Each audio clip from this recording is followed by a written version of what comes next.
Coming up, Lexington police say a man is in critical condition after he was shot multiple times on the city's north side. One man is in jail, another on the run after a theft of thousands of dollars of ammunition from an organization that helps teach children. Flooding continues to cause problems in the Midwest, and now many of the victims have to deal with freezing cold temperatures too.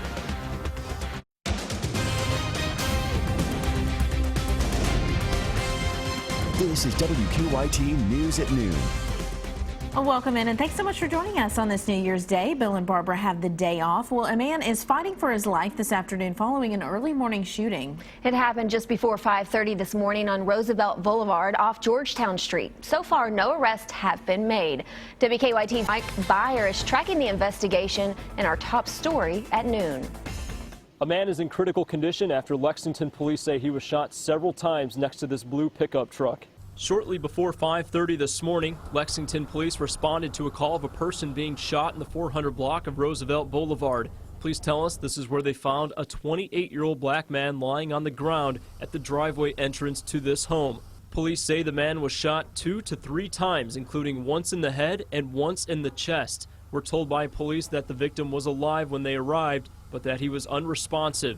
The man was then rushed to UK Hospital in critical condition where he is undergoing surgery. His condition remains unknown at this time. Lieutenant Clay Combs says they have no persons of interest and that they are trying to get extra information from neighbors. Some people aren't home right now, some people aren't answering their doors, so we're still right in the middle of trying to get a hold of people in the area, but we haven't established exactly where he lives. We have an identity on him, but we haven't established for sure if he lives at the address that we have. Police tell us they have no witnesses at this time. They say the person who called in the report has no connection to the person who was shot. In Lexington, Mike Beyer, WKYT. We spoke with a person who lives in the home that the man was shot in front of. He says he doesn't know the victim or why he was shot in front of his house. Well, police continue to search for a second person wanted in the theft of 32,000 rounds of ammunition. The Wayne County Sheriff's Office says Glenn Dixon and his son stole the ammunition from the Lake Cumberland 4-H Educational Center in Wayne, Pulaski, and Russell County at the lines there. As WKYT's Phil Pendleton shows us, it's a theft that will cost the organization thousands. The accused is Glenn Dixon, and police tell me they are also looking for his son Josh. Both worked at the 4-H camp here on the Russell, Wayne, and Pulaski County line last summer. Police say Dixon is accused of stealing a total of 32,000 rounds of ammunition worth about $3,000. Now, we're told that one box he's accused of stealing had 5,000 rounds of .22 ammo. He and his son are accused of selling some of that ammunition for about $100 a box. I called the jail to see if Glenn Dixon wanted to give his side of the story. They put him on the phone, and he told us that they can't prove anything, and he said, quote, "I need to get a lawyer." Now, police are still investigating, and again, they are looking for Glenn Dixon's son, Josh. I'm told he's about 20 years old. They say both father and son worked at the camp last summer. We're still trying to gather details on this story. We hope to have much more for you later today, but for now, in Wayne County, Phil Pendleton, WKYT. Thanks, Phil. And we are told the children at the camp use the ammunition in gun safety training. A Central Kentucky Walmart closed this morning because of a bomb threat. Walmart says the threat came in around 4:30 in the morning at the store in Berea. Police evacuated the building. It was closed for about 4 hours. Berea police now investigating the threat. Well, the new year brought us more seasonable weather. That's right. While it's chilly, we will get to see the sun over the next few days. WKYT meteorologist Micah Harris is here with an early check of the forecast. Yeah, you know, some of us already seeing that sunshine. Some of us down south and southeast, it's going to take a little bit, maybe a few more hours in. You'll start to see it before the sun does set. There is the look, and really northern zones, you're seeing plenty of sunshine. Here in Lexington, central zones, we're holding on to a few clouds, but it's still a good-looking day. But I'll tell you what it's not. It's not a good feeling day. It's 35 degrees right now in Lexington. Look, from Lexington northbound, maybe a degree or two warmer. That's about it. The rest of us down south will pretty much stay where we are. possibly a degree or two, but for the most part, we're not going to really rise that much more. Mid-30s expected. Just a cold day in store. And we go off into the evening. By 8 p.m., we're already talking about 32 degrees or below. We're already talking freezing temperatures. It is a cold start to 2016, but how does it fare as we slide towards your weekend? I'll have that forecast, and I'll actually show you some flakes in the forecast. Finally, that's coming up in a few minutes. Well, the situation is starting to improve just a little in flood-ravaged Missouri. Floodwaters receded enough overnight to allow 2 interstates in the St. Louis area to reopen. And while the rivers have started to crest, flood victims now have to deal with cold weather. David Begnaud shows us the situation. Southwest of St. Louis, Missouri, towns are underwater. Roads look like rivers, and homes, some of them are nearly submerged. We're still at a flood stage of 42.31 feet, so it's going to go down, but that's a lot of water the levee's holding right now. In Arnold, Missouri, hundreds of people find themselves this New Year's Day without a home, and temperatures are now dropping below freezing. Until this goes down and they can come and check our homes and make sure they're safe, we can't live in them. So we're going to be out of a place to stay probably for a couple weeks at least. Okay. Well, just keep us updated. Thank you. The Thorne family has lost their home in Arnold due to the flooding. But for Linda Thorne, this new year brings a sense of hope. Oh, my Lord. It's a new beginning. I've got a great grandbaby coming in. David Begnaud, CBS News, St. Louis County, Missouri.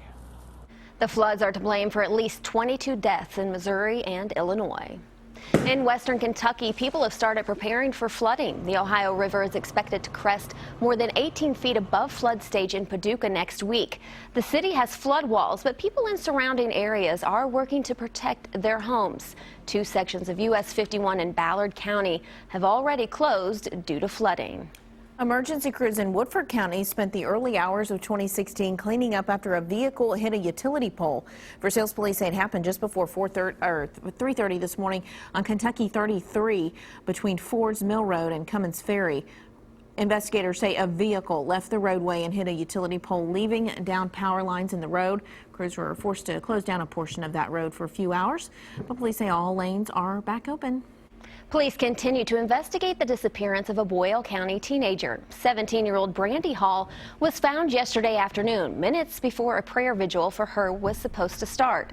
The Boyle County Sheriff's Office says she called her mom and said she was at the McDonald's in Danville. Right now, deputies aren't sure why she disappeared or why she was gone for 3 days.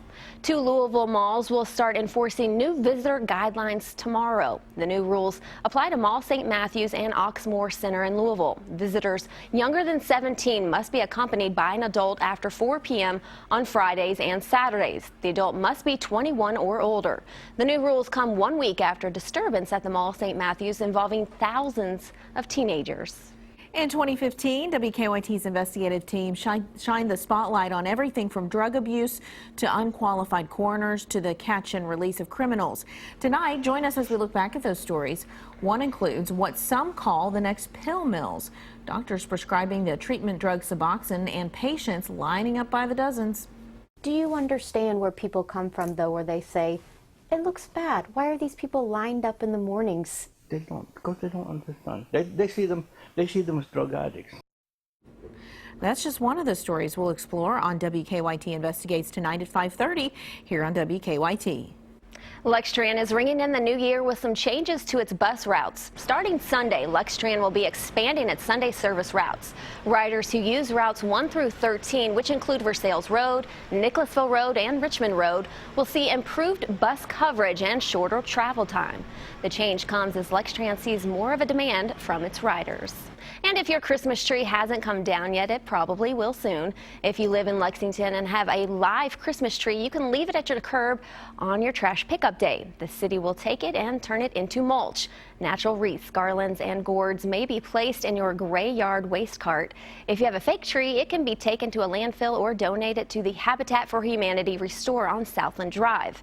You can also recycle holiday lights, computers, televisions, and small appliances at the city's e-recycling center at 1306 Versailles Road. A server received an extra $500 this week thanks to a Lexington man's dying wish. The $500 tip was left at Mad Anthony Brewing Company in Fort Wayne, Indiana.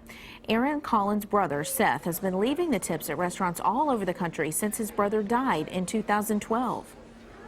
I never had any idea what it would become, and neither would Aaron have. He would have been completely blown away. He would have thought this was just a small thing he wanted to do for a person, for one person, and he wouldn't have expected it to have this sort of wide-reaching impact. Well, the server who received the latest tip says she'll use the money to pay bills and buy her grandmother a gift. Since Aaron's death, Seth has left a tip in every state. A judge rules Bill Cosby's wife must give a deposition in the defamation suit against him. We'll tell you when she's expected to testify.